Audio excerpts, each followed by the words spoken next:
It's great to be here, and if it weren't for Kathy Hudson, I would have never made the transition from Intel and the West Coast to DC, but I'm really glad I did. It's the most meaningful project I've ever worked on.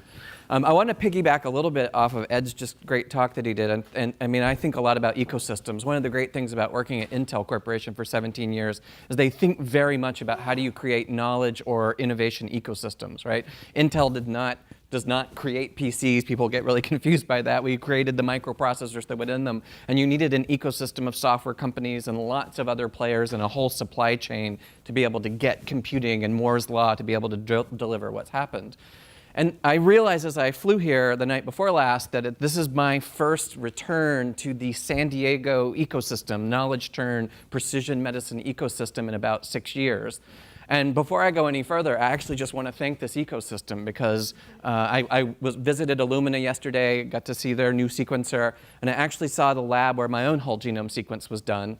And there was a startup at the time that has been acquired and sort of bought up that was one of the early startups on whole genome sequence analytics that was used to help me be alive and actually here today. And 6 years ago when I was here, I was in full kidney failure. My rare kidney cancer had wiped out both of my kidneys. It was my last business trip as an executive for Intel. I wasn't trying to be morbid, and it was a chance encounter with one of these startups who did a whole genome sequence for me that has led to me to be alive. And I'll talk a little bit about that in a moment, but I just don't want to get any further. If I had a heart attack right now, I would want to say, thank you, San Diego ecosystem, for keeping me alive and being here. So.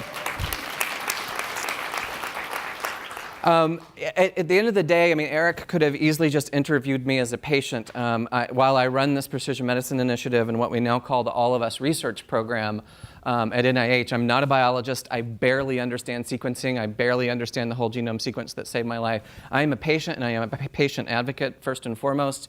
And I'm trained as a social scientist. While I ran Intel's health and life sciences business and started our lab 17 years ago there, I really was being driven from a patient-centered perspective. And how do you create an entire ecosystem of innovation that fundamentally changes the way that we do health for people that's very individualized and personalized? I know firsthand what the costs of imprecision medicine or imprecision health are. I was first diagnosed as a patient at age 19. They said I had 9 months to live at most. They thought it was a rare form of kidney cancer. You know, it's kind of strange. I mean, you sort of inherit this sort of passive approach as a patient. I do a lot of patient advocacy and teach people or unteach people to be a very passive automaton and let the healthcare quote-unquote system do whatever they want to them. But in that first instance, the day I was diagnosed, I was waiting for an ultrasound. There's all these pregnant women around me to celebrate what life that is being brought into the world, and I'm waiting for my ultrasound to sort of see what's going to kill me. And my doctors come in, and they're arguing in front of me in the waiting room. There's a doctor who thought I had a childhood-based tumor, and there was a doctor that thought, you know, I had this thing that mostly people in their 60s and 70s get. And they're literally arguing the day that they first say the C word right in front of me. And they argue it out, and they finally go with the guy who thinks it's, you know, a rare form of kidney cancer that mostly older people get.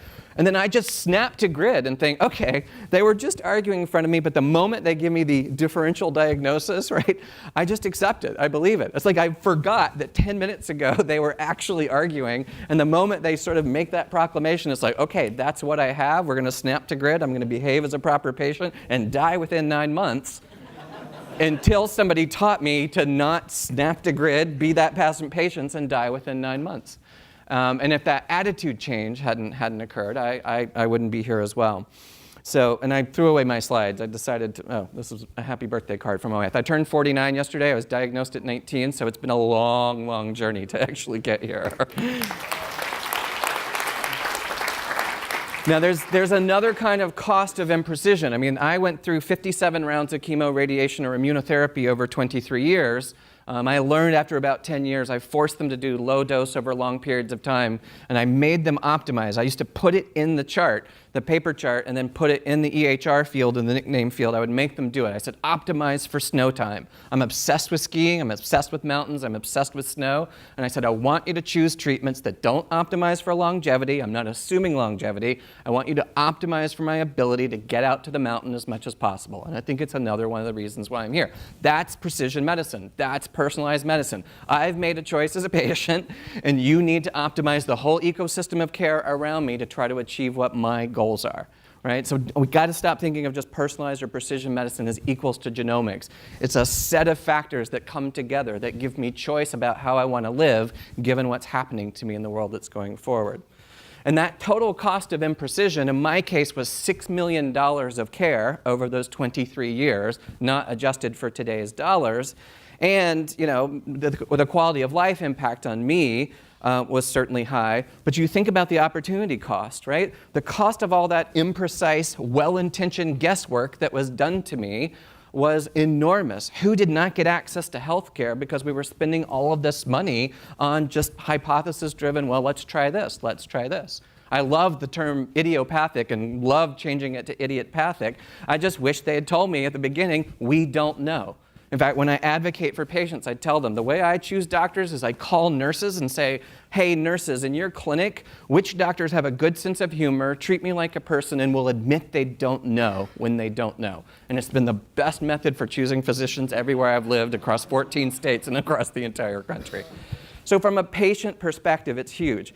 I'd done a lot of social science work. At Intel, I had a social science team. We go study people around the world. So we'd, over the previous 2 years before I came to NH, been doing ethnographic studies of researchers trying to do biomedical research, mostly small-powered studies with an adequate amount of diversity in what they were doing. And in the tier 1 places across the 20 countries that we evaluated, and it's usually sort of precision oncology work where the early work was being done, the researchers were spending so much time trying to tackle the IT problems involved in this, or just the challenge of actually building the cohort, and their time actually doing the science and research, it was so small that it was like, hey, we've got to figure out how to accelerate this knowledge ecosystem and solve some of those problems so providers can be providers and researchers can be researchers and not make these early oncologists and these early oncology researchers have to become IT gurus to make this work. So if you think about the ecosystem that needs to come together to deliver the science and help understand the dark matter of the microbiome or the whole genome sequence, we've got to figure out ways to build out that ecosystem, not just in San Diego, but across the country so that more eyes, more science, more discovery is being done on top of platforms. And from the perspective of the providers, we would go look at tier 1 providers in the top places around the country, China, other parts of the world who are trying to do early work on using whole genome sequencing or exome data, and again, it was usually in cancer. And the variability of understanding by the clinicians in even those top tier places was widely ranging, right? From those who were at the cutting edge and were providing opportunities for their patients to keep them alive in ways that nobody had ever done before, to some of their colleagues that were just scoffing at this whole genome thing and saying there's nothing to it. And it was a lot of fear. As we interviewed them privately and elsewhere, they would admit, I don't understand this stuff. I was not trained this. I don't really know how to deal with all these new kinds of data types that are coming in. So if you think about the patient perspective, the provider perspective, the researcher perspective, it's like, what can we do to accelerate the knowledge turns of the ecosystem so that we have more science, more medical breakthroughs, not just in cancer, but across a wide range of conditions? When I came about 4 years ago, I had my kidney transplant after I became cancer-free, thanks to this chance encounter with the whole genome sequence. In my case, I barely understand it, but they said to me, hey, we think after looking at your whole genome sequence and the entire history of your electronic health record, which took attorneys and about $10,000 of my money to pull all of that data together because of the number of people that would not give me access to my own damn data, and then wearable data and others that I had been collected because I'm a Silicon Valley geek and have had some sort of wearable sensor I've used for about 20 years. When they pulled all of that data together with great effort, they were like, we think the mechanism that's causing your cancer is more like pancreatic cancer, not kidney cancer or any of the traditional things we know about kidneys. If you can keep from going on dialysis for another 3 months, I just had my AV fistula put in. I was literally 3 days from starting dialysis. They said, we want to put you on a pancreatic cancer drug trial for 3 months. They did, cancer-free. They're like, you're eligible for a kidney transplant. Me, Mr. Patient Advocate, had never even looked up kidney transplant because it was never in the realm of consciousness. Intel employee donated to me who didn't even know me, and 4 years ago I had my surgery. My wife will tell you, I woke up on the table, she video recorded me coming out of the anesthesia after the surgery, which my cruel doctor told her to do because it's really funny what you end up saying. So after I've seen the video once, I won't watch it again. Initially I'm drooling, like, I love you, honey, I'm so glad I lived, right? and, and then soon after that, I get really weepy in the video, and I said, honey, I'm going to figure out how to spend the rest of my life making what I had available as an executive at Intel who knows English, makes a lot of money, has access to CEOs and senators.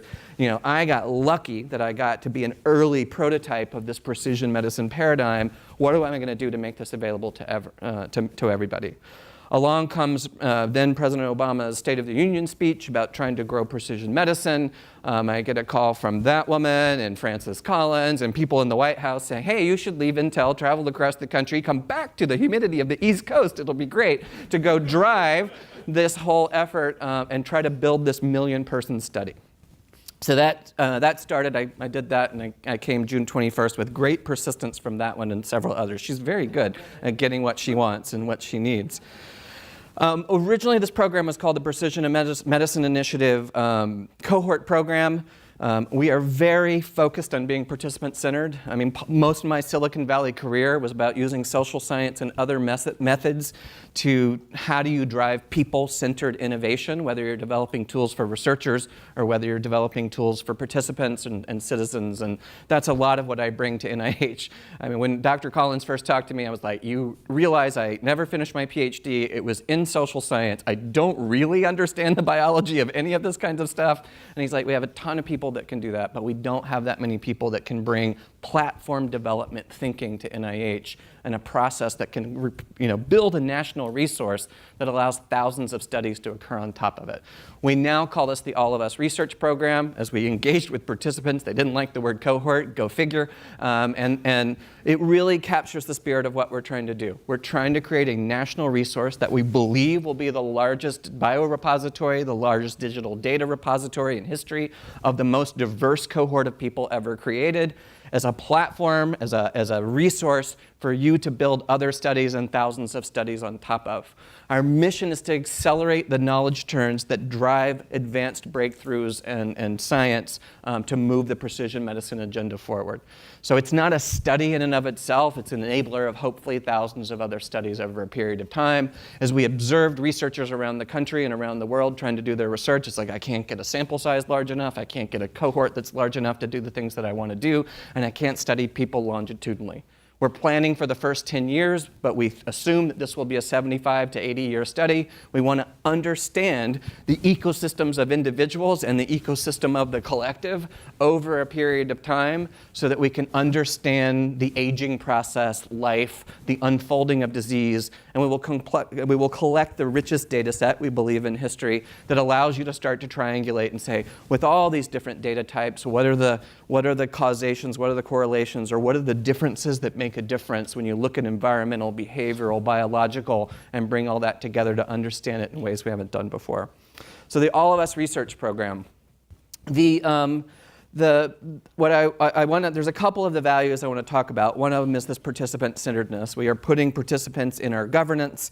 We are, everything that we're trying to do. I just got on the team's case last week. I said over the last 4 months, as we've been desperately trying to get this thing off the ground, I think we have lost sight of some of our what's the value to participants of what we're doing and what's the value to the research community. So we're finding ways to sort of just bring that thinking into us constantly as we make our choices. Many people who are in the San Diego ecosystem are part of this, including Scripps, who are a key player in building out this, not only our mobile health plan, as we're going to pull in wearable and other kinds of data, but building this capacity to get people, anybody in the country, to be able to raise their hand and say, I want to be part of this, with what we call the direct volunteer mechanism. And then I was just down at San Ysidro yesterday, meeting with one of the federally qualified health centers on the border. They are part of this to help us bring in diverse communities, and as well as UCSD. So already the San Diego ecosystem is part of this big national experiment to create this. Another one of the big values is to give data back to people and information back to people. And another really is focused on this diversity. Our goal for this million-person study, longitudinal study, is for 75% of that million people to be what we call UBR, underrepresented in biomedical research, We cannot continue to extrapolate from small or even large studies of white men ages 30 to 65 and assume that the average of that is the treatment plan for every other person based on age, ethnicity, race, gender, and so forth. So we want 75% of that to be people from rural areas or low socioeconomic status who have not ever been really included at scale in this kind of research. And certainly a wide range of racial and ethnic backgrounds to oversample in that regard. We're not trying to represent the current statistical makeup of the country. We're trying to over-recruit populations who have really been understudied in biomedical research. Where are we on this? So I believe in mid-April, but Eric and I spent a lot of time on our committees together. Committees are a whole new thing for me. We did not have a lot of committees at Intel, but I'm learning how to embrace committees and have lots of committees get things done in a very efficient way. And actually, the brilliance of the consortium have come together amazing. There's over 26 health provider organizations, so one path of getting those million people are a network of health provider organizations, 26 already awarded, and we'll grow that over time, who are recruiting from their own particular communities and encouraging people and building that trusted brand and relationship locally so that people will be part of the study for a long period of time. And the other mechanism is the direct volunteer mechanism. 1-800 number, click on this app, different ways to enroll, even if you're not near an academic medical center or have never been part of one before. And we're not just waiting passively to see who we will get. We also just announced some community awards for everything from small churches locally to large national not-for-profits who can, in the direct volunteer case, where people may not even have a health provider or may not be associated with a health provider organization, can still have a local relationship with a trusted local provider who are going to help educate them about precision medicine and keep them engaged over a long period of time. We're going to make a bunch of mistakes. Nobody's done this at scale, right? People will come and say, hey, we were able to recruit this community, and it's like, yeah, we did it for 300 people for like 6 months, right? It's like, we need to sustain this. So we're gonna make a bunch of mistakes, and we're gonna learn a ton on how to do just this kind of cohort building, and that's part of the research and the data that we'll be sharing as we go along. So where are we? We're very close to having our central IRB approve the version 1 of the protocol. I say version 1 because this is platform thinking. I'm trying to get everybody to realize every 18 to 30 months, we're going to release another version of the platform and protocol, which can add additional capabilities that participants can use, add additional capabilities that researchers can use, as well as new survey mechanisms or biosample collection and so forth. Here's what's in version 1. It's basically a consent process. People consent to actually share their electronic health record data. Easier for us to do with the health provider organizations. Very difficult for us to do. Eric's big challenge when people are coming randomly in and may not be associated with a health provider organization. They go through a series of what we call PPI, participant-provided information. These are a couple of initial surveys, just collecting self-report information, and then 3 others over a period of time, and 7 others that are in development. So just an ongoing relationship of being able to get survey and questionnaire information from people. And then they will go through a initial physical measurement. It's not an exam. It was funny, the IRB was like, we're really concerned about people going through this whole physical exam, and when they put their clothes back on, and we're like, no, wait, they don't take their clothes off. This is like blood pressure, waist circumference, a few other initial sort of baseline things that we're capturing. And then a biosample collection, in this case, blood and urine. And then in the future, there will be additional as we go forward. And that the Mayo Clinic won the Biobank Award, and they're quickly finishing buildings and putting the freezers and the robots in to create what will be one of the largest biorepositories in history. The basic status at this point is IRB very close to approving that version 1 protocol. We're going through the security testing. You can imagine what kind of target we are from hackers trying to get in and share the data. The data will be open to everybody in a tiered access. A lot of the data will just be open to the public who actually come to it for free. And then there'll be tiered access based on the risk of re-identification. And obviously, we're taking that security very seriously and trying to build top-of-the-line security infrastructure with input from both industry and government to make that safe. So it's this tension between making it available to the participants themselves and to the researchers de-identified, and at the same time trying to maintain that social covenant of trust of saying, hey, we're protecting your data and trying not to let this harm you in any way, shape, or form. So security testing is happening, usability testing is happening, and we think sometime around tax day we'll start an alpha phase and then a beta phase. Probably the first 50,000 people coming into that beta phase in a fairly controlled situation. The 1-800 number won't be open to everybody initially, to make sure all of our human systems are working, to make sure that the 24/7 shipping of biosamples to the Mayo Clinic works, building the capacity to be able to do those blood draws and those biosample collections on nights and weekends, which is when real people can actually come in to do a study. They can't get off to come in from 9 to 5. All of that being sort of worked through. So very, beta phase in that period, and we'll probably go for the first 50,000 people, which should take 4 to 5 months, and then do a national launch at that point that you'll hear a whole lot about as we do a wide range of radio and internet and outreach across the country as we go forward in time. It'll probably be about 6 months after that before we start to do some interesting researcher tools. We have to get enough data to be interesting to the research community, but we right away are trying to give information back to the participants themselves. We're not doing genetic assays right out of the gate. We want participants in the system to help us figure out the ethics and challenges of giving them their genetic information back. And while I'm worried about the cost of sequencing, everything I have to do is times a million. So people will come and be like, hey, I've got this great $100 thing that you can do. I was like, times a million, times a million, times a million, right? But I worry about the sequencing cost, but we're really worried about the cost of how do we responsibly return results to people and build the genetic counseling capacity, especially, again, for those coming through a direct volunteer mechanism. And even many of our health provider organizations don't really have the capacity to figure out how to give that information back in a reasonable way.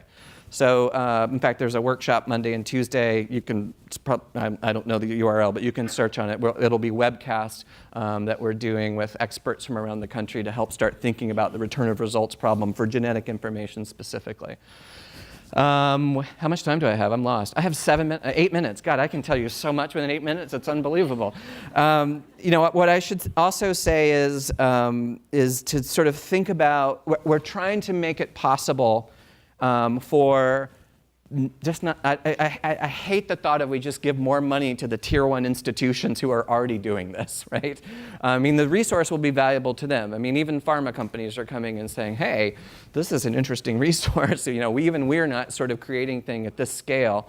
But we're working hard to try to figure out how do we enable universities, colleges who have never done biomedical research like this before to actually use the resource? How do we make community colleges and others be able to actually develop curriculum and develop know-how? And then again, how can citizen scientists, Leeuwenhoek being one example, how can citizen scientists access this and use this? And how do we make this incredibly easy to use and digestible? Because remember what I talked about in the beginning, we have to create an ecosystem.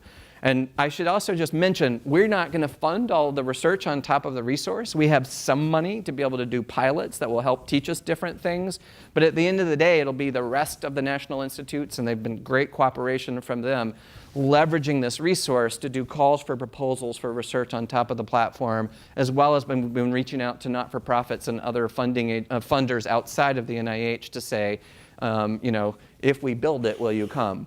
That leads to the question of how are we going to know where to focus the science? The recruitment right now is 18 and above, and that's the only recruitment criteria. We're working on the plan to include children and hope to roll that out in a 6 to 7 month time frame. Obviously more challenging. And also, by the way, we also have a working group that's figuring out our plan to include the incarcerated as well as those who are mentally incapacitated or challenged in some ways to be part of the study. We are serious about being able to include those who were underrepresented in biomedical research. And it's hard, and we're going to screw it up, but we're going to iterate and learn in very much the way that Silicon Valley does. The last sort of thing to think about, though, in building out that ecosystem is what are the scientific questions that a resource of this size should focus on? I don't want to use the wrong tool for the job. Starting in the fall, we'll do a series of scientific resource or research question workshops. It's not like we're starting from scratch. Dr. Hudson, long before I came, I was part of the original working group, ACD working group that made recommendations to NIH about how to set something like this up. So it's not like we're starting from scratch. We had workshops across the country where scientists, participants, and others came in and said, these are the kinds of questions, these are the kinds of issues you need to think about this. But we want to reach back out. So as I mentioned, V1, we're going to try to work starting in fall with these workshops where we're bringing experts, participants in to particular topic areas to say, hey, what's the low-hanging fruit research that you would love to do on top of this, or what kinds of questions would you like to answer? Factor from that, what are the capabilities we need to put in place? What are new instruments? What are new sample collections that we actually need to do to answer those kinds of questions?